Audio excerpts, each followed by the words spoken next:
Apakah pelanggaran hak asasi manusia itu? Ya, pelanggaran hak asasi manusia merupakan perbuatan melawan hukum, baik terhadap seseorang maupun kelompok orang, termasuk aparat negara, baik disengaja maupun tidak disengaja. Ya, banyak sekali kasus pelanggaran HAM yang terjadi di Indonesia dengan bentuk sangat beragam. Ada pelanggaran HAM oleh aparat pemerintah kepada warga negaranya, dan ada juga yang dilakukan oleh warga negara terhadap sesama warga negara Indonesia. Jadi, untuk kalian jangan sampai melanggar hak asasi manusia ya, baik hak teman kita sendiri, hak orang tua, hak orang lain, dan hak diri kita sendiri. Perlu kalian ketahui, terdapat perbedaan kasus pelanggaran hak asasi manusia menurut Undang-Undang Nomor 26 Tahun 2000. Berdasarkan waktunya, Undang-Undang Nomor 26 Tahun 2000 tentang Pengadilan Hak Asasi Manusia membedakan kasus pelanggaran HAM menjadi dua kasus pelanggaran.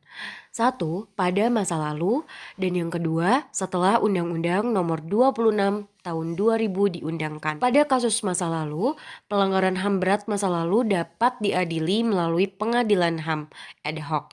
Sedangkan setelah Undang-Undang Nomor 26 Tahun 2000 sifatnya berlaku surut, yang dimana bisa diadili sesuai dengan isi dari Undang-Undang Nomor 26 Tahun 2000. Seluruh manusia di dunia ini dikaruniai hak asasi manusia oleh Tuhan Yang Maha Esa.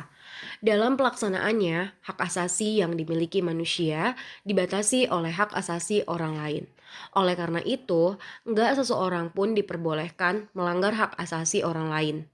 Dalam rangka melindungi hak asasi tersebut, pemerintah di tiap-tiap negara menjamin hak setiap orang dengan berbagai peraturan agar tidak ada orang lain yang melanggar hak asasi tersebut. Meskipun demikian, masih banyak ternyata pelanggaran terhadap hak asasi manusia itu terjadi. Salah satunya adalah faktor eksternal dan faktor internal. Nah, berikut faktor-faktor penyebab terjadinya pelanggaran HAM akan kita uraikan secara detail. Berikut ini faktor-faktor penyebab terjadinya pelanggaran HAM. Ada dua, faktor internal dan faktor eksternal. Apa yang dimaksud dengan faktor internal?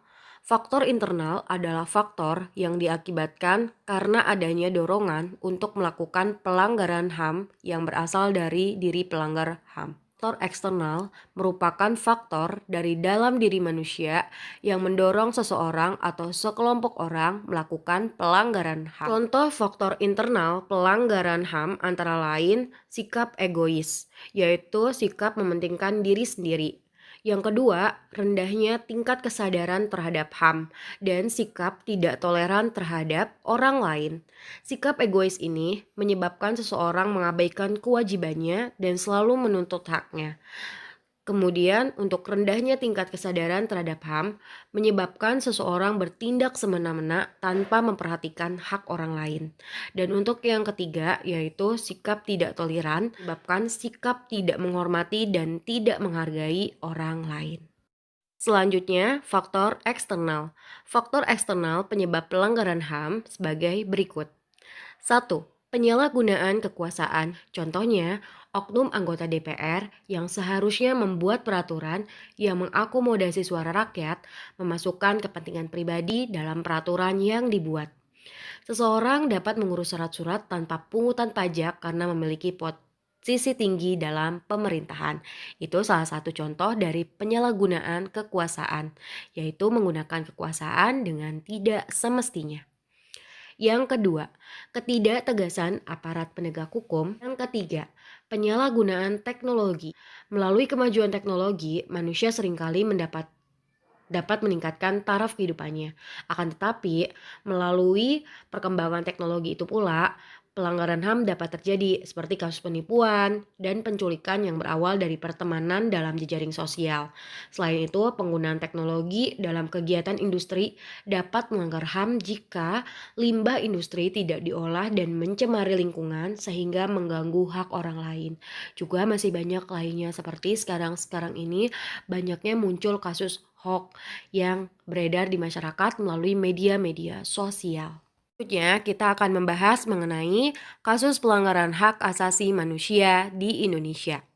Pelanggaran hak asasi manusia masa lalu dan pelanggaran hak asasi manusia setelah Undang-Undang Nomor 26 Tahun 2000 diundangkan. Sebelum kita membahas lebih dalam mengenai kasus pelanggaran hak asasi manusia di Indonesia, kita akan menyaksikan video yang sudah Ibu sediakan. Nah, Tragedi Tanjung Priok 12 September 1984 merupakan peristiwa pelanggaran HAM berat masa lalu. Dalam tragedi ini terjadi pembunuhan, penyiksaan, penghilangan paksa, serta penangkapan dan penahanan sewenang-wenang. Tragedi ini berawal ketika seorang aparat militer dari Kodim 0502 masuk ke dalam masjid tanpa melepas sepatu, menyiram air got ke tembok masjid, dan menodongkan pistol ke arah jemaah yang melarang perbuatannya. Ia memerintahkan mencabut pesan penolakan asas tunggal Pancasila. Setelahnya, keributan semakin meluas dan terjadilah peristiwa ini, Tanjung Priok berdarah. Komnas HAM melaporkan bahwa tragedi Tanjung Priok menimbulkan korban sebanyak 79 orang, korban luka 55 orang, dan meninggal 24 orang. Hingga hari ini, korban masih menanti keadilan, meski pengadilan HAM sudah pernah dibentuk. Pemerintah harus menyelesaikan kasus pelanggaran HAM Tanjung Priok, penuhi hak-hak korban tragedi Tanjung Priok. Sejak tahun 2000, Indonesia telah melengkapi sistem hukum dan kelembagaan nasional hak asasi manusia melalui pengesahan Undang-Undang Nomor 26 Tahun 2000 tentang Pengadilan Hak Asasi Manusia. Undang-Undang Nomor 26 Tahun 2000 tersebut mengadopsi secara terbatas yurisdiksi Pengadilan Pidana Internasional dalam bagian 2 Statuma Roma, khususnya pasal 5-8. Undang-undang tersebut diharapkan dapat menjadi payung hukum bagi penuntasan kasus-kasus pelanggaran HAM berat masa lalu melalui jalur meja hijau.